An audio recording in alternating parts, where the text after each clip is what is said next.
This is not all of them, but once you have a good little pile of curler units, you can start assembling your paper ball. First, let's take a quick look at some polyhedra. There's a few of these that you can make with this shape. You can make a cube octahedron, you can make a small rhombic icosidodecahedron, but today we're focusing on the icosidodecahedron. This is a pretty straightforward shape. It's just pentagons and triangles. Each pentagon is surrounded by triangles. Each triangle is surrounded by pentagons. On the edges anyway, corner to corner, they line up with matching shapes. So as long as you keep this pattern as you add your curler units together, you're going to end up with the right thing.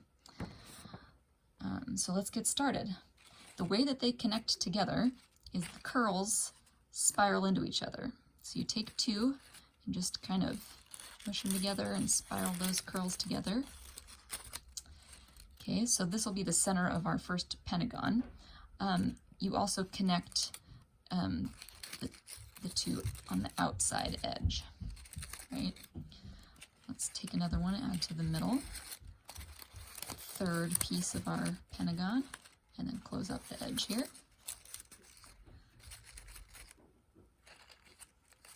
Grab another one to add in. Fourth side of the pentagon.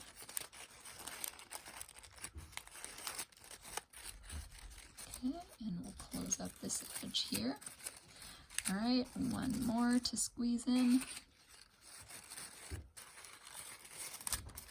All right, and then we'll close up both of these edges on the outside. Okay, so now we've got our first pentagon and the beginnings of all of the triangles along the edge. So let's go finish up one of those triangles. So since the triangle, of course, only needs 3 in the middle, there you go, the middle's done. Let's close up the edges around that triangle. There you go. Let's finish the next triangle and then we can build another pentagon. So here's the next triangle.